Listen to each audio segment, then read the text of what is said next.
todos com a paz do Senhor. Amém.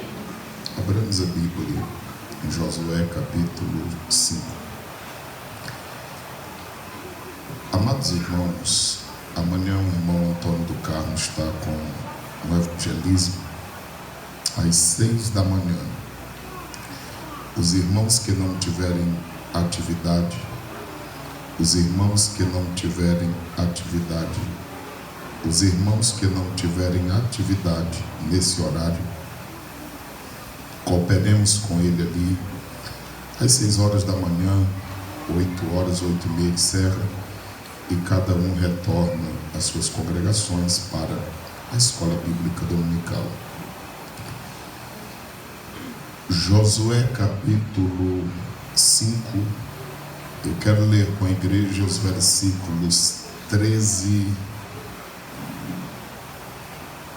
a 15, assentados como estamos. Diz-nos a Bíblia: E sucedeu que, estando Josué ao pé de Jericó, levantou os olhos e olhou, e eis que se pôs em pé diante dele um homem que tinha na mão uma espada nua. E chegou-se Josué a ele e disse-lhe: És tu dos nossos ou dos nossos inimigos? E disse ele: Não, mas venho agora como príncipe do exército do Senhor. Então Josué se prostrou sobre o seu rosto na terra e o adorou, e disse-lhe: Que diz meu senhor ao seu servo? Então disse o príncipe do exército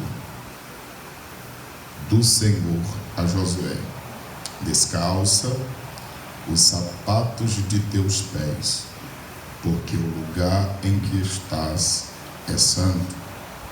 E fez Josué assim. Amém. Amados irmãos, nós vamos nos basear nesse texto e em outros. Em primeiro lugar, eu quero dizer à igreja e amigos que aqui estão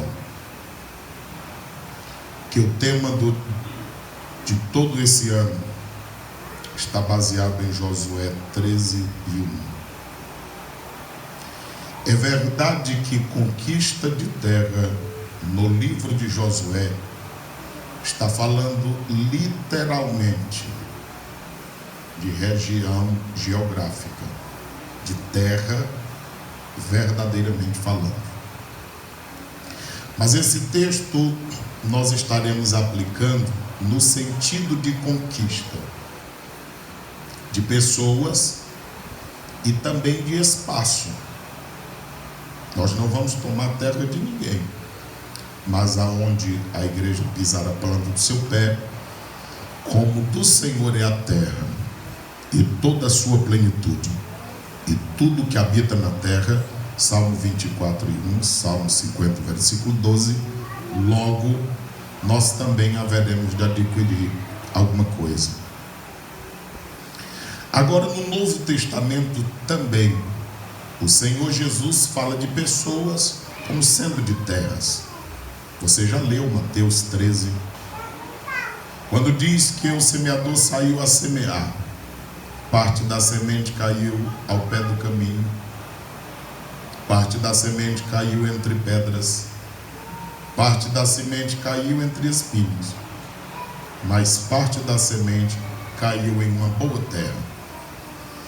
E Jesus explica que a semente, a palavra de Deus, e as terras ali citadas era o coração de pessoas.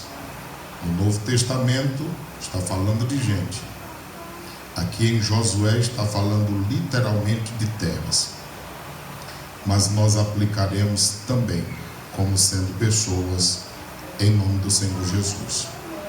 Esclarecemos essas coisas porque, como pregamos a Bíblia, pode ser que alguém queira atrapalhar, mas nós estamos falando e explicando aos irmãos o que deve ser.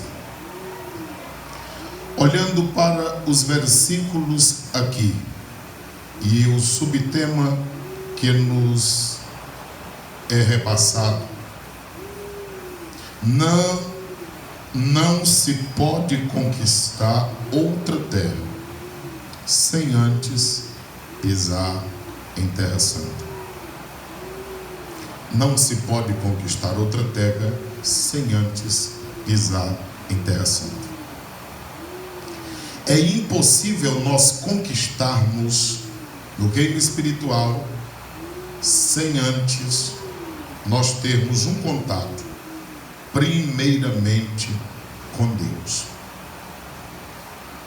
As pessoas se enganam porque pensam que avivamento é só grito, pulos e milagres. E nós temos advertido constantemente a igreja que vai ter muitas pessoas que farão milagres e outras que receberão milagres e ainda estarão no inferno eternamente. Porque Jesus ensinou muito claro, Mateus 7, 21 a 23. O que ele já vinha defendendo desde o versículo de número 13, que tivesse cuidado com os falsos profetas, com os falsos mestres, porque eles apareceriam.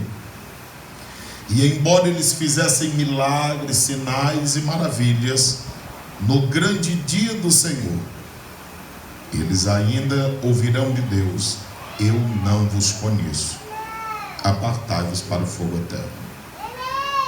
Com base nisto, nós advertimos aos irmãos que é impossível nós conquistarmos outra terra sem antes pisar em terra santa, sem antes termos um contato pessoal com o Senhor nosso Deus. Em primeiro lugar, por bonito que seja o lugar em que estamos, Deus tem algo infinitamente mais belo ainda. Por mais bonito que seja o lugar em que estamos, Deus tem algo infinitamente mais belo ainda. Se você acha que a salvação é bela, e de fato o é, mas Deus ainda tem mais para quem é salvo. E quem não é, Deus tem a salvação. Se você acha que as línguas é algo belo, no mundo espiritual, Deus tem a interpretação delas para que nós estejamos cientes do que Deus quer falar. Se achamos que as línguas e a interpretação delas é bela, Deus ainda tem a palavra da ciência, do conhecimento, tem a revelação, tem a palavra profética. Há muita coisa para conquistarmos.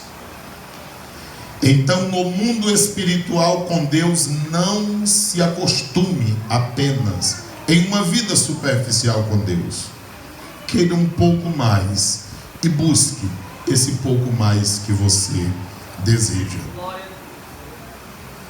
Josué está para entrar em uma grande batalha. E ele vai a Gilgal, dá uma olhada, porque é impossível lutarmos sem conhecermos com quem estaremos lutando.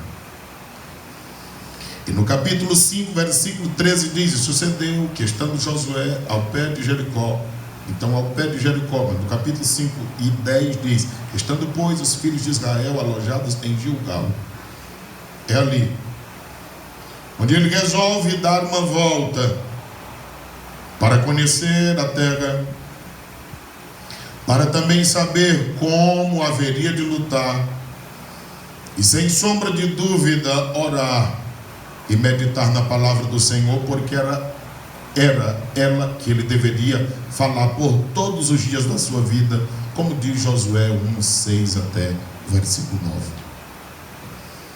Com base nisto, nós vemos que havia algo muito mais belo ainda para ser conquistado. E é exatamente nessa situação onde ele começa a ter uma visão maravilhosíssima. Porque diz o texto no versículo 13: levantou os seus olhos e olhou, e eis que se pôs em pé diante dele um homem que tinha na mão uma espada nua. Quando nós olhamos para esse texto da Bíblia Sagrada, nós vemos que ele levantou os olhos e olhou. Há algo muito diferente entre a vista e a visão. Ao pé de Jericó, Jericó era conhecido como a localidade das palmeiras. Então dá uma ideia de um local verde, de um local bonito, de se admirar.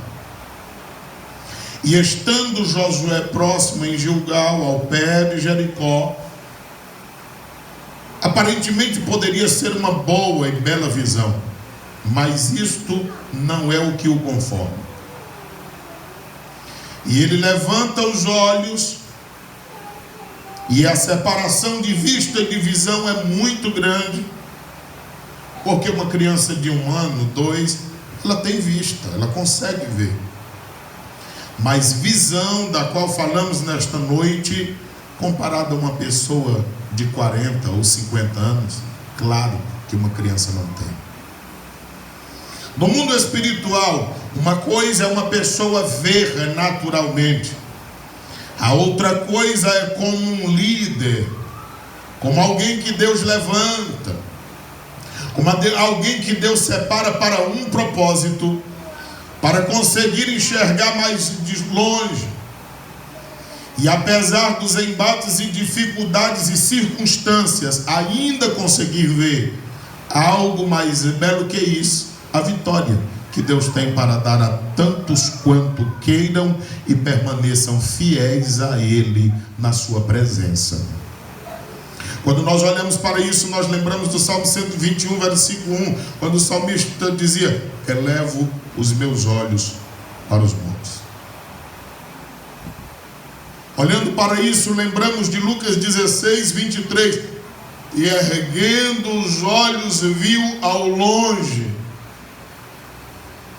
Quando olhamos para isso na Bíblia Sagrada, em João 4,35, levantai os olhos e vede os campos que estão brancos para a ceifa.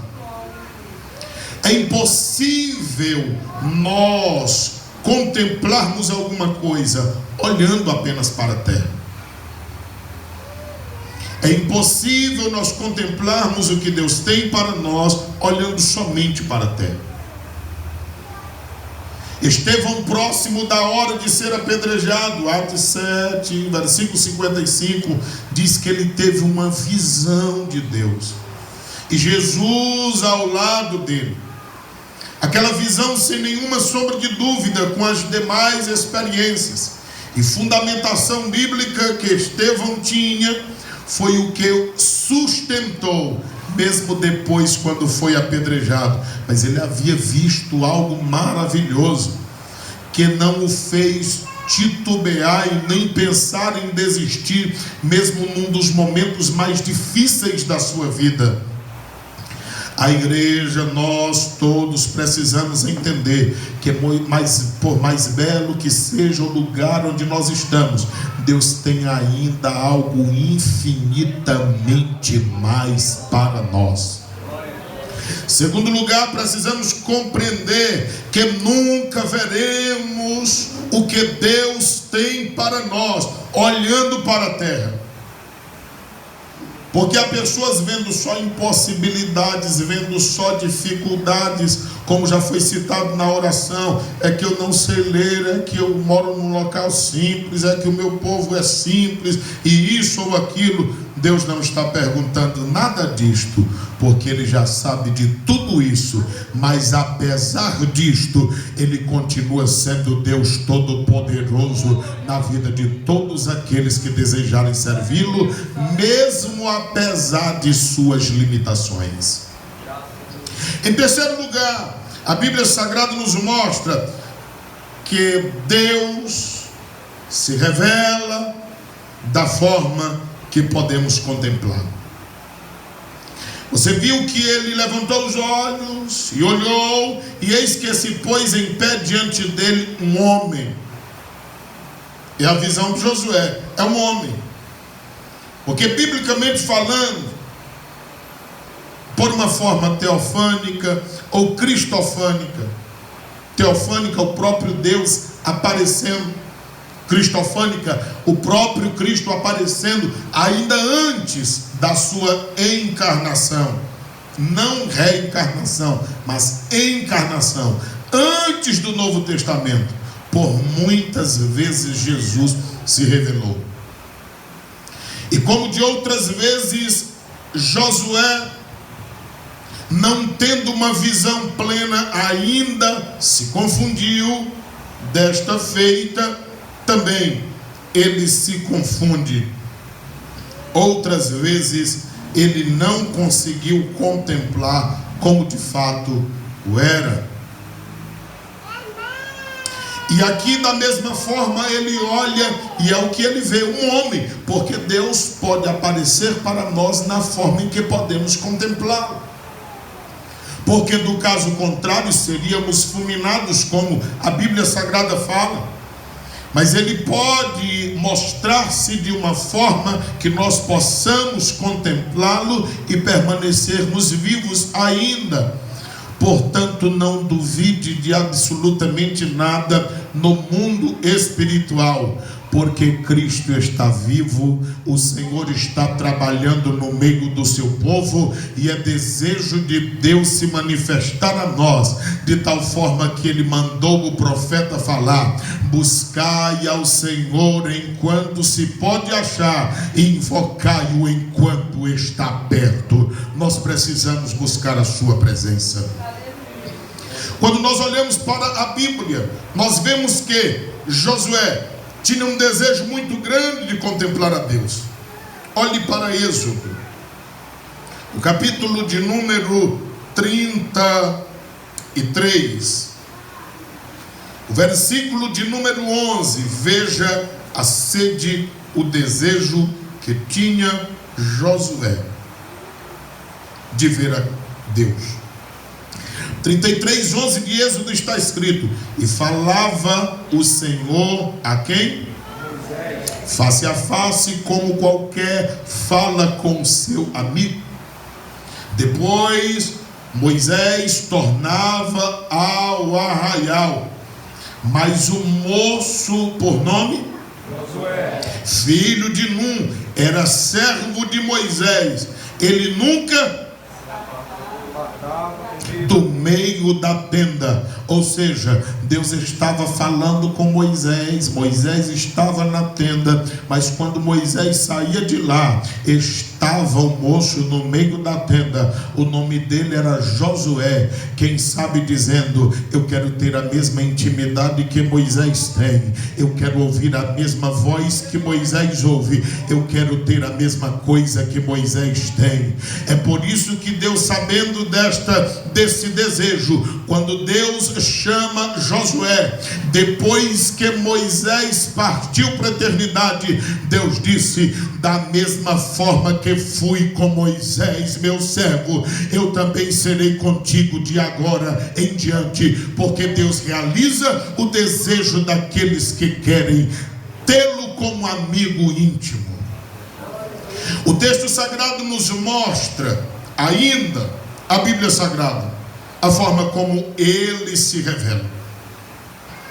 Se para Moisés o Senhor se revela dizendo que faria sinais através dele, e ele utiliza um cajado, porque Moisés haveria de pastorear todo aquele povo. Mas agora, na revelação que Deus tem para a vida de Josué, Deus revela agora um outro momento. Ele se revela como príncipe do exército, e além do mais, com uma espada já desembainhada. E nós devemos estar atentos para tudo quanto o Senhor nos mostrar, a fim de que nós estejamos fundamentados o que Ele quer fazer com cada coisa que está nos mostrando.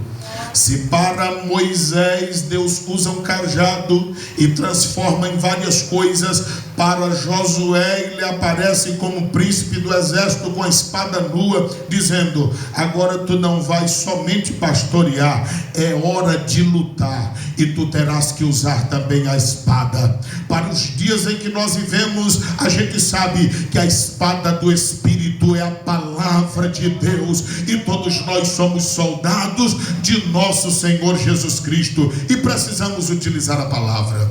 Aleluia. Mas nos dias de Josué foi assim que o Senhor se revelou a ele, não somente através da espada, porque ao tempo que a espada defende, também ataca. Há um outro instrumento que Josué utilizaria, que não precisaria nem mesmo ele sair do lugar. Está aí em Josué capítulo 8, 18 e 19. Então o Senhor disse a Josué: estende a lança que tens na tua mão para Ai, porque a darei na tua mão. E Josué estendeu a lança que estava na sua mão para a cidade. Então a emboscada se levantou do seu lugar apressadamente, e correram, estendendo ele a sua mão, e vieram à cidade, e a tomaram, e apressaram-se, e puseram a cidade a fogo. É o que Deus quer fazer com cada um de nós, usar-nos com espada e com lança, para que ao momento em que estendermos, nós possamos possuir tudo, porque conosco está aquele que é mais valente do que o valente, e as coisas serão incendiadas, mas não com fogo de destruição, a não ser do pecado, mas fogo do Espírito Santo de Deus, para incendiar vidas, para o louvor e a glória do santo nome do Senhor nosso Deus. Quando nós olhamos para isso, nós vemos que nós precisamos estar atentos, porque olha o que diz Êxodo, capítulo de número 32, e o versículo de número 17. Êxodo 32 e o versículo de número 17. Está escrito: e ouvindo Josué a voz do povo que jubilava, disse a Moisés: é um grande perigo o servo querer ensinar o Senhor, não que ninguém possa aprender. Eu já disse aos irmãos que quem é sábio aprende com quem sabe muito e quem sabe menos. Mas Josué estava iniciando, era hora de ouvir. O texto sagrado diz que, ouvindo Josué a voz do povo que jubilava, ele já disse a Moisés: é alarido de guerra lá no arraial. Versículo 18, a lição de Moisés. Porém Moisés disse: não é alarido dos vitoriosos, e nem tampouco é alarido dos vencidos, porque quem é pastor de verdade conhece. E o texto sagrado diz que Moisés falou: mas é o alarido dos que cantam apenas. Eu estou ouvindo. Há uma diferença muito grande em adorar jubilando o vitorioso, ou ainda adorar triste porque venceu, ou apenas está cantando. Se Josué pensava que era júbilo, Moisés, com o ouvido muito mais aguçado, ele disse: eles apenas cantam, e eu estou ouvindo. Porque ele sabia que era nada mais, nada menos do que um povo distante da presença de Deus, que ainda não tinha pisado em terra santa, porque não havia se permitido assim. Eles mesmos foram quem renunciaram e não quiseram aproximar de Deus para ouvir a sua voz. Eles tiveram medo, porque é natural que quem está em pecado tenha medo de Deus. Da mesma forma que é natural quem está querendo santificar a vida querer aproximar-se de Deus. Quando nós olhamos para a palavra do Senhor, em quarto lugar, nós vemos que Deus em nosso favor ou contra nós. Precisamos distinguir essas coisas, porque está escrito aqui em Josué 5 e o versículo de número 13, que tinha na mão uma espada nua. Chegou-se Josué a ele e disse: és tu dos nossos ou dos nossos inimigos? Quando nós olhamos para isso, Josué estava tão desejoso de ver a ação de Deus no meio do seu povo, que ele parece destemido, ele parece ousado nesse texto sagrado. Mesmo um soldado, um homem com a espada nua, ele avança como quem dizendo que estava prestes a fazer qualquer coisa se necessário fosse. Mas quando eu olho para esse texto sagrado, eu fico a pensar e a lembrar que nós precisamos saber se Deus está a nosso favor ou se Ele está contra nós. Porque Josué é muito inteligente e ele faz uma pergunta, quando vê a espada nua. Chegou-se Josué a ele e fez a pergunta: estás do nosso lado, é um dos nossos, ou és nosso inimigo, está contra nós? Irmãos, nós não temos como sair do lugar se Deus estiver contra nós. Eu não sei como tem tanta gente corajosa na obra de Deus, achando que pode enganar todas as pessoas e ainda continuar enganando Deus, porque Deus não é enganado. É impossível nós querermos conquistar outra terra se nós não tivermos pisado em terra santa ainda. É impossível nós querermos conquistar lá fora se nós não conseguimos ser vistos como crentes, nem mesmo no nosso lar. É impossível nós querermos sair como missionários a outras cidades, bairros, estados ou até mesmo fora do país, se nós não conseguirmos conquistar nem mesmo a congregação em que nós congregamos. Afinal de contas, tem pessoas que querem ser usadas, mas elas não são conhecidas na congregação onde deveriam congregar. Não tem um líder para se submeter, não tem uma igreja onde serve, mas quer ser usado, quer ser um instrumento.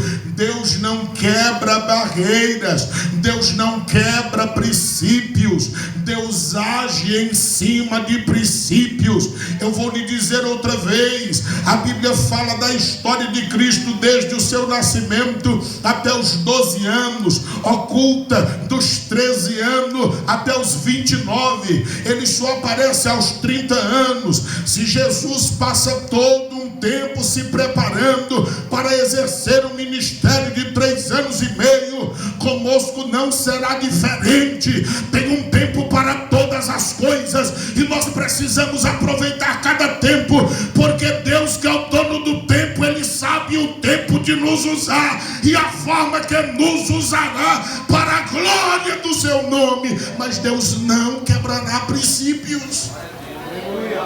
O texto sagrado é muito claro ao olharmos para a Bíblia Sagrada. Veja só, Deus, quando Ele está a nosso favor, Isaías capítulo 14, versículo de número 27. Quando Deus está a nosso favor é uma bênção. Mas para Deus estar a nosso favor, no mínimo nós precisamos obedecê-lo. E obedecer a Deus é obedecer a sua palavra, obedecer aqueles que por Deus foram levantados. Isaías 14, 27 está escrito: porque o Senhor dos exércitos o determinou, quem pois o invalidará? Eu não consigo compreender como ainda em pleno século 20 há pessoas que estão dizendo que um homem para o seu chamado, que uma liderança pode parar o seu chamado. Largue esse Deus miserável que você serve, que um homem pode parar o chamado de alguém. O Deus da Bíblia Sagrada, ele não pode ser parado, e a sua palavra não é invalidada por absolutamente ninguém no universo. Depois de Deus determinar algo acerca de uma pessoa e o seu propósito, ninguém poderá impedir Deus de agir. O versículo continua e diz assim: determinou, quem pois invalidará, e a sua mão estendida está, quem pois fará voltar atrás? Pelo amor de Deus, como podemos acreditar que nós não estamos em algum lugar porque alguém impediu? É impossível isso acontecer, desde quando nós estejamos no centro da vontade de Deus. Se alguma coisa parece emperrar, ou é porque nós não estamos no lugar onde deveríamos estar, ou ainda não chegou a hora de Deus fazer o que quer fazer em nossa vida. E isso não nos impede de obedecermos a Deus fielmente, até que chega o momento dele fazer o que ele quer fazer. Isaías capítulo de número 41, versículo de número 10, está escrito: não temas, não precisa nem ter medo, porque eu sou contigo, tenha companhia divina. Não te assombre, não precisa andar assombrado, porque eu sou o teu Deus. É se ele fosse seu Deus, porque muitos dizem que é, mas não o servem como sendo. Eu te esforço, a nossa força vem de Deus. Eu te ajudo, nós somos ajudados por Deus. Eu te sustento, nós não fracassaremos, porque Deus nos sustentará com a destra da minha justiça, com a mão poderosa de Deus, o braço dele nos ajudará. É o que nos está dizendo a Bíblia Sagrada.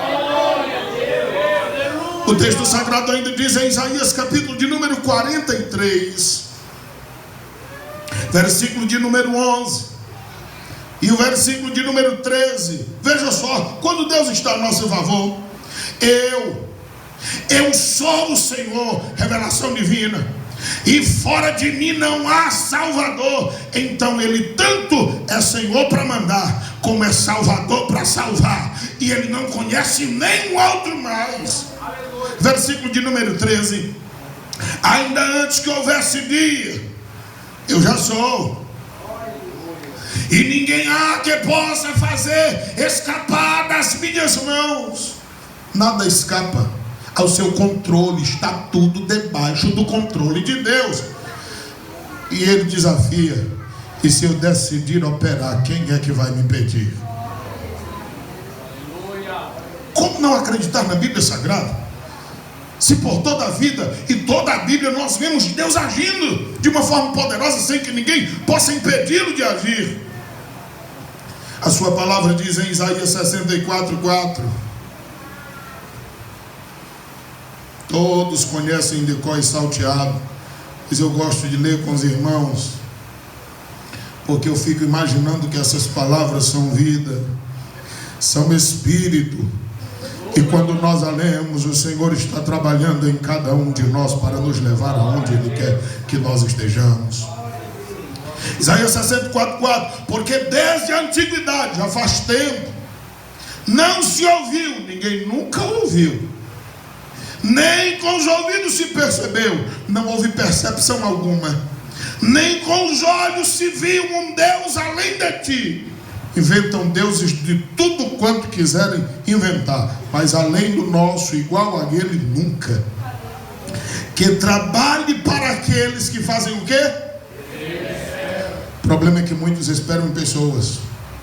O problema é que muitos são bajuladores. E a Bíblia diz em Jó 32:21 que Deus, com bajulador, ele faz é matar, porque ele odeia esse tipo de gente.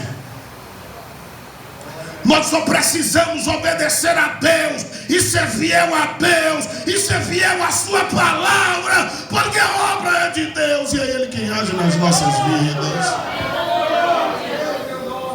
Isaías capítulo 37, versículo 33 a 35.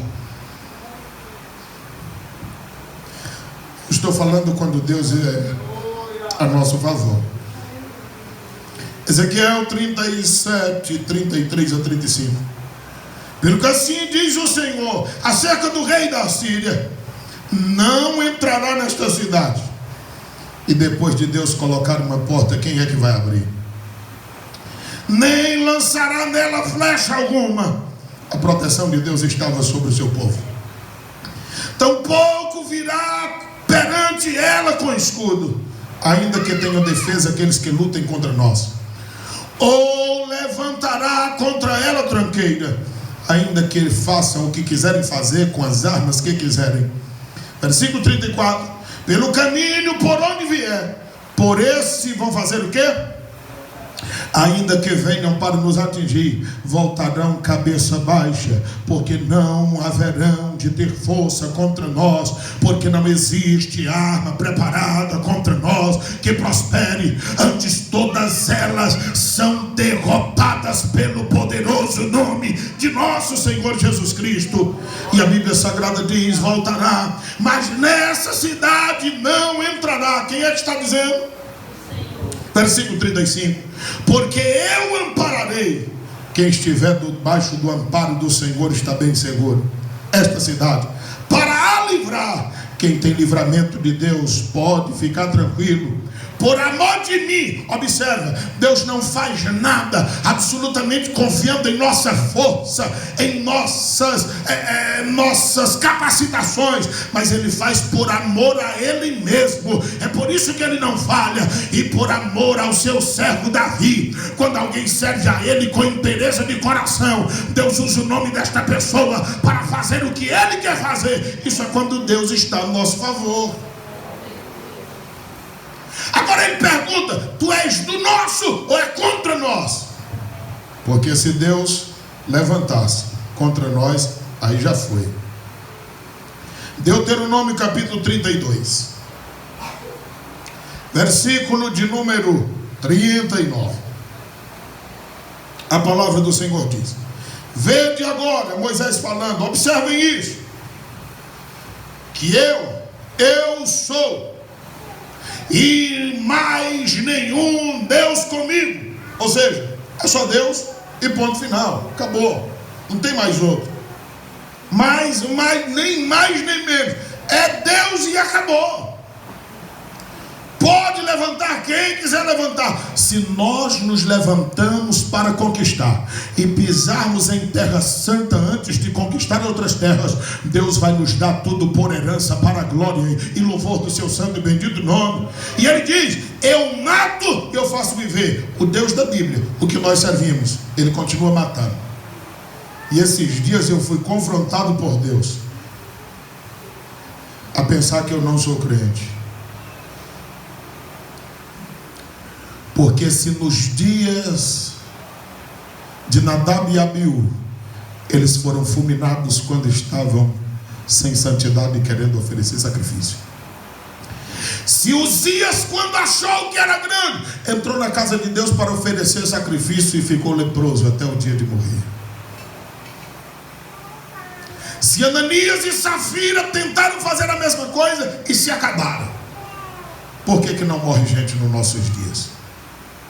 Uzá e Aiô, as tentativas deles eram boas de guardar a arca, de segurá-los, mas não eram eles que deveriam fazer aquilo. E por que não morre gente nos nossos dias, se tanta gente em prostituição dentro da igreja? Tanto marido batendo em mulher, mulher batendo em marido. Por que tanto homem traindo a mulher, nem que seja na internet, mas é traição também, é sexo virtual, é pornografia, e tanta mulher traindo o homem, e ninguém morre mais nos nossos dias? Por que tanta gente se rebela contra os pais? Às vezes a gente está preocupado com o que está acontecendo lá fora, e o que acontece entre nós. É impossível conquistar outras terras sem antes pisar em terra santa. Mas a Bíblia Sagrada está dizendo: eu mato e eu faço viver, eu firo e eu saro. Então nós estamos diante de um Deus que tem poder para restaurar. E ninguém há que escape da minha mão. Todas as coisas estão no controle da poderosa mão de Deus. Nós não podemos e nem precisamos nos perturbar com nada, porque a mão de Deus abarca todo o universo e todas as coisas estão patentes diante dos seus olhos, e Ele agirá. Coloque isso em mente, porque verdadeiro avivamento vem seguido de arrependimento. Não existe avivamento sem que as pessoas não se arrependam de seus pecados.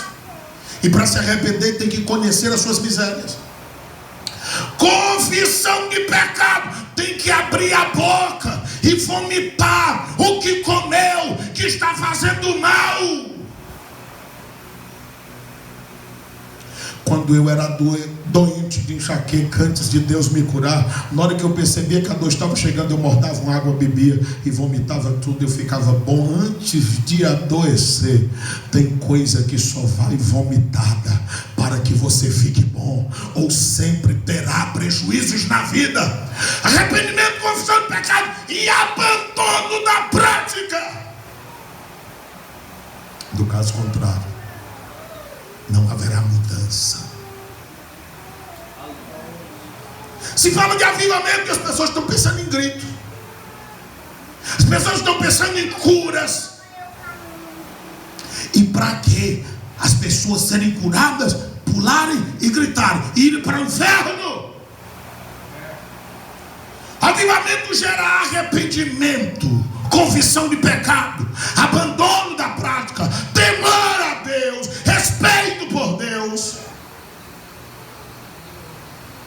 Quando nós olhamos para a palavra do Senhor, nós vemos ainda em Isaías 63:10. Eu estou falando quando a mão do Senhor fica contra nós. Porque uma coisa é nós temos Deus em nosso favor, a outra coisa é Ele estar contra nós. Isaías 63, versículo de número 10 está dizendo: mas eles foram rebeldes, eles entristeceram o Espírito Santo, pelo que ele passou a ser inimigo. E o próprio Espírito começou a pelejar contra eles. Como venceremos se o Espírito não estiver do nosso lado? Se Isaías 43:12 diz: eu anunciei, eu salvei, eu fiz ouvir, quem faz tudo é Ele. E se Ele for contra nós?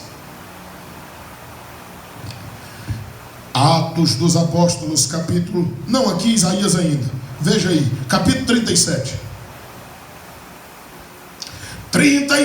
e 36 de Isaías, veja só: então saiu o anjo do Senhor contra os assírios e feriu no arraial dos assírios a 185.000. E quando se levantaram pela manhã bem cedo, ainda estava escuro, eis que tudo eram corpos mortos. Irmãos, se Deus se levantar contra nós, não fica nada. Atos dos Apóstolos, capítulo 5. Enquanto muita gente é contra teólogo, mas um teólogo temente a Deus é uma maravilha. E aqueles que põem-se na direção de Deus para andar de acordo com a Bíblia Sagrada é uma bênção. A Bíblia diz em Atos 5, 38 e 39, olha o conselho de Gamaliel: eu vou dizer a vocês, larga esse povo de mão, deixa esse povo, porque eu não sei se é um conselho ou se é obra de Deus, mas se for coisa de homem se desfará. 39, mas se é de Deus, não tem quem possa desfazê-la, para que não aconteça de serdes também achado combatendo contra Deus. Às vezes as pessoas pensam que estão se opondo a uma pessoa, a um ser humano. Mas se esse ser humano está segundo a direção de Deus, é se opor ao próprio Deus. Será que a gente tem como entender isso? Josué, capítulo de número 5. O texto sagrado diz o seguinte: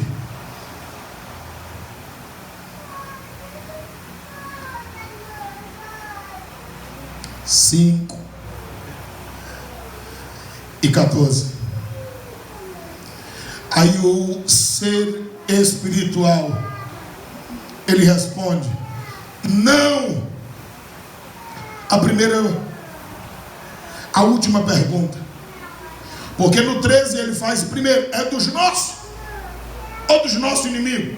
Aí o ser começa respondendo pela última pergunta: és nosso inimigo? Aí ele responde: não sou inimigo de vocês.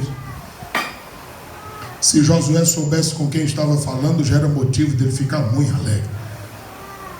Agora ele responde a primeira pergunta: mas venho agora como príncipe do exército do Senhor. Glória a Deus por isso. Ou seja, eu sou do lado de vocês. Quando ele disse isso, a palavra pesou, porque está escrito: então Josué se prostrou sobre o seu rosto, prostrado junto ao pó, mas adorando a quem é digno. Prostrado junto ao pó, mas adorando quem é digno. Quando ele disse: eu sou príncipe do exército do Senhor, Josué se prostra sobre o seu rosto e coloca o rosto na terra e o adorou e disse: pois pode mandar, porque eu estou aqui só para ser servo. Oh, irmãos, quando nós todos tivermos o entendimento que não é o pregador, que não é o pastor, que não é o líder, que não é isso nem aquilo, mas nós nos prostrarmos com o rosto em terra, dizendo: eu não sou melhor do que o pó, pois dele eu vim e para ele eu me tornarei. Quando nós entendermos isto e nós adorarmos ao Senhor em espírito e em verdade, e dissermos: Senhor, eu estou aqui, pode dar as diretrizes, as coisas serão diferentes, porque o 6º ponto diz isso: pronto para receber as diretrizes. Mas como alguém vai ouvir se ninguém quer parar para ouvir ou aprender, saber de alguma coisa? Vamos para o versículo de número 15. E disse o príncipe do exército do Senhor a Josué: descalça os sapatos dos teus pés, porque o lugar em que estás é santo. E fez Josué assim. 7º ponto da mensagem: reverencie o lugar por causa da presença. Era um lugar ao ermo, poderia ser, mas não é o lugar que é importante, é a presença de quem está no lugar que faz o lugar ser importante. É só nós olharmos para nós quem éramos. Nós estávamos no monturo, Salmo 113, versículos 6 e 7. Mas o Senhor com mão forte nos tirou do monturo e nos fez assentar entre os príncipes do seu povo. Deus nos tirou da miséria, da lama, do charco de lodo e nos trouxe para a sua presença. Quando alguém lhe chama para cantar, não é por causa da sua voz, é por causa da presença dele dentro de você. Quando alguém quer te ver pregar, não é por causa da sua exposição, é por causa da presença dele que tornou a casa importante. Quando nós desejamos ir à casa do Senhor, não é por causa da suntuosidade do templo, porque isso não nos atrai. Não é por causa do som, porque às vezes ele não ajuda. É por causa de uma presença maravilhosa que fica neste lugar e nós somos atraídos por ela. Não adianta nos reunirmos e não ter palavra de Deus no nosso meio. Quando algum espírito demoníaco se aproximar de você por meio de pessoas e dizer que a palavra não é importante, que importante é fogo. Repreenda em nome de Jesus, porque tudo é gerado pela palavra. E a palavra nos confronta, a palavra nos mói, a palavra mostra as nossas falhas, a palavra mostra que nós precisamos nos aproximar de Deus. A palavra nos faz ver igual a Pedro. Depois da pesca, ele disse: Jesus, fica aí, não te aproxima de nós. Cristo é a própria palavra viva. Eles estão acabando de ter uma pesca maravilhosa. Eles viam ao longe e não sabiam quem era, mas quando eles perceberam, ele disse: fica aí mesmo. A palavra mostra a nossa insignificância, mas revela a grandeza, o poderio, a magnificência, a majestade, a soberania, a grandeza, o poder de Deus. Só a palavra de Deus. É por isso que há muitos lugares já não tem mais a palavra. É por isso que reunião de ministério já não se lê mais a palavra. É por isso que cultos ditos cristãos não se tem a exposição bíblica. E você não tem ideia da quantidade de pessoas insatisfeitas, porque ainda nós priorizamos a palavra do Senhor. Este culto começou bem cedo e várias pessoas pregaram nas ruas. Nós nos reunimos aqui no templo e oramos bastante, mas cantamos pouco. Mas nós já estamos há algum tempo meditando na palavra, e esta palavra vai trabalhando em nós, vai fazendo o que Deus quer fazer em nós. E ainda que a gente não corra nessa noite, a gente não pule nesta noite, mas o Espírito nos confronta e mostra para nós o quanto precisamos melhorar. E a Bíblia diz que o espírito do mundo entristece e mata, mas o Espírito de Deus, ele traz a tristeza para nós, para que sejamos melhores. A tristeza, segundo Deus, gera alegria, mas a tristeza do mundo gera morte, segundo aos Coríntios 7:10. Essa tristeza que a palavra gera em nós, quão boa é, porque nós vemos o quanto precisamos chegar perto de Deus. Êxodo capítulo de número 3, versículo 2 a 6. É conhecido de todo mundo esse texto da Bíblia. Nós vamos ler outra vez. Êxodo 3, 2 a 6. E apareceu-lhe o anjo do Senhor da mesma forma. Ele não disse que seria da mesma forma.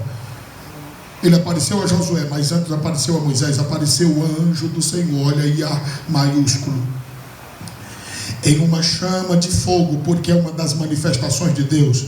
Até quando Jesus aparece no Novo Testamento, João falou acerca dele: está vindo um que batiza com o Espírito Santo e com fogo. E no meio de uma sarça, e olhou, olha aí a visão, e eis que uma sarça ardia no fogo, e a sarça não se consumia. E Moisés disse: agora me virarei para lá. Ou seja, parece que ele estava treinando. Não sei se viram, não sei se não viram, a presença é muito forte. Moisés disse: agora eu vou me virar, eu vou criar coragem, e eu verei essa grande visão. Porque a sarça não se queima, não sei que negócio é esse. Versículo 4. E vendo o Senhor, Moisés teve coragem de virar para lá e ver. Deus bradou do meio do fogo e disse: Moisés, Moisés. E ele disse: eu estou aqui. Para nós, ele só repetiu o nome de Moisés, mas Moisés sabia que quando o Senhor falava assim, ele estava dizendo: eu conheço tu, conheço teu pai, eu conheço tua mãe, eu conheço teus parentes, eu sei de onde tu saiu, eu sei o que tu fez, eu sei tudo acerca de ti. Deus sabe tudo acerca de nós, mas apesar de tudo que sabe, Ele quer usar as nossas vidas como instrumento para a glória e louvor do santo nome dEle. O texto sagrado diz que ele disse: eu estou aqui. Da mesma forma que Josué fez do jeito que ele queria que fosse feito. E disse: não te chega para cá.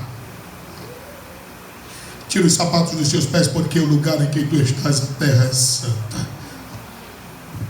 Não tem como conquistar outras terras sem antes pisar em terra santa.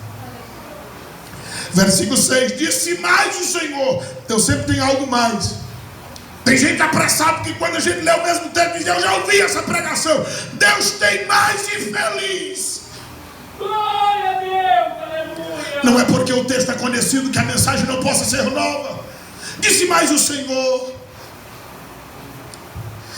eu sou o Deus de teu pai, eu sou o Deus de Abraão, eu sou o Deus de Isaac, eu sou o Deus de Jacó. Aí Moisés não aguentou. Se o Senhor foi com esses homens tudinho, eu tenho que cobrir o rosto para falar contigo. Porque Moisés ficou com medo de olhar para Deus. Você quer ver mais? Leia Hebreus capítulo 12, para você ver uma coisa. Hebreus capítulo de número 12, versículo de número 18, está escrito: porque não chegaste ao monte palpável, aceso em fogo. O monte todinho estava fumegando, porque a presença de Deus estava lá. O que é importante não é o lugar, é a presença de quem está no lugar. E onde o Senhor chega, a sua presença marca o lugar. E a escuridão e as trevas e a tempestade, por mais escuro que seja o lugar, por mais trevas que tenha no recinto, por maiores que sejam as tempestades, quando Deus se manifesta, tudo se faz bonança e o nome dele é glorificado. Versículo de número 19: e ao sonido da trombeta e a voz das palavras, a qual os que a ouviram pediram que eles não falassem mais. O problema é esse, que o falho homem, quando confrontado por Deus, ele diz: tá bom, Deus, não precisa mais do que isso. Versículo de número 21: e tão terrível era a visão. É por isso que dizemos que o diabo é horrível, mas Deus é terrível. E quão terrível era a visão que Moisés disse: estou todo assombrado e tremendo. Ezequiel capítulo de número 3, capítulo de número 1. Eu estou só lhe dizendo que sem pisar em terra santa não tem como ir adiante, não tem como conquistar outras terras. E nós precisamos ter esse contato da visão, da glória de Deus. Ezequiel 1:28, olha o que está escrito: como o aspecto do arco que aparece na nuvem, o arco-íris, no dia da chuva, assim era o aspecto do resplendor ao redor. Está falando do reflexo que era tão grande que arcos se faziam à presença dele. Este era o aspecto da semelhança da glória do Senhor. E vendo isso, caí sobre o meu rosto e ouvi a voz de quem falava. Capítulo 3, versículo 15 e 16: e vi aos do cativeiro em Tel-Abib, que morava junto ao rio Quebar, e eu morava onde eles moravam, e eu fiquei ali 7 dias. Escute isso. Você que pensa que precisa sair do lugar onde você está para que Deus te use, você que pensa que é impossível Deus te usar, se você está no lugar onde todos conhecem as suas misérias. Ezequiel tem uma visão de Deus e ele diz: eu morava onde eles moravam, e eu fiquei ali 7 dias como besta, pasmado no meio deles. Eu quero ver um homem inteligente para ter contato com a glória de Deus, que não fique parecendo besta. 7 dias, da ideia do impacto da glória que foi tão grande que ele adoeceu. E o versículo 16 diz: e sucedeu que ao fim de 7 dias, quando ele se recuperou, aí veio a palavra do Senhor a ele dizendo: Livro do profeta Daniel, logo após, capítulo de número 7, versículo 28. Eu não consigo acreditar que pessoas veem Deus, falam com Deus, ouvem Deus e não mudam nada na sua vida. Eu não consigo acreditar porque Pedro era terrível, horrível, pecador. Mas quando Pentecostes, ele foi mudado e a vida dele foi transformada. 7:28 de Daniel está dizendo: aqui findou a visão. Quanto a mim, Daniel, ou seja, depois que a visão acaba, a revelação termina, aí Daniel diz: agora eu sou homem. Os meus pensamentos muito me espantavam. E eu fiquei mudado, meu semblante, eu fiquei amarelado. Só que aconteceu uma coisa, eu guardei no meu coração. As pessoas choram da igreja, lacrimejam, gritam, berram, mas saem daqui, não lembram mais de nada. Daniel diz: eu tive uma visão, mas eu guardei. Nós precisamos guardar alguma coisa nesta noite. O capítulo 8, versículo de número 27, está dizendo o seguinte: 8 e 27. E eu, Daniel, enfraqueci. Eu estive alguns dias. Então levantei-me, tratei do negócio do rei, espantei-me acerca da visão, e não havia quem entendesse. Quando Daniel levantou, ele tratou das coisas dele, mas das coisas do rei.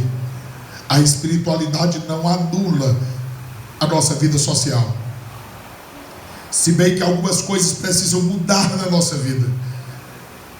Nós continuaremos seres humanos, mas muito usados por Deus. E a Bíblia Sagrada diz que ele cuidou das coisas do rei, e as pessoas não entendiam.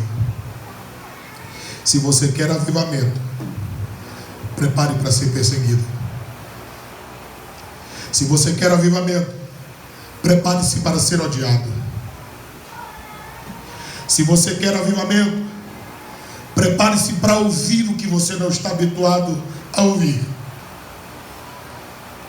Se você quer avivamento, prepare-se para as pessoas não lhe compreenderem. E diz o pastor Russell Shedd, da sua Bíblia de Estudo, que as pessoas diziam que Ezequiel naqueles dias não passava de um esquizofrênico por causa das suas visões e revelações. Fique de pé. Se você quiser o que Deus está disposto a lhe dar, você tem que estar disposto a entender que nem todos entenderão o que Deus tem na sua vida. As pessoas, ao invés de lhe verem como um ajudador, lhe terão como um adversário. Vão querer medir força com você. Vão achar que você está galgando espaço ou querendo tomar espaço, quando na obra de Deus tem espaço para todo mundo e ainda sobra coisa. Grande é a seara e são poucos os ceifeiros. Tem alguém nesta noite aqui que deseja entregar a vida a Cristo? Eu estou lhe dizendo que é impossível conquistar outras terras se não pisar em terra santa. É impossível você avançar na vida espiritual como você deseja, se você não reconhecer que precisa mais de Deus. E nós não temos muito tempo, já ultrapassamos. Tem alguém que deseja entregar a vida a Cristo? Tem alguém que deseja arrepender-se dos seus pecados? Tem alguém que deseja reconciliar-se nessa noite? A oportunidade é essa. Tem alguém que deseja reconciliar-se com Deus? Tem alguém que deseja aceitar a Cristo? Está todo mundo muito bem, obrigado. Que Deus em Cristo nos abençoe. Que Deus em Cristo nos guarde. E que essa palavra esteja na nossa mente, no nosso coração.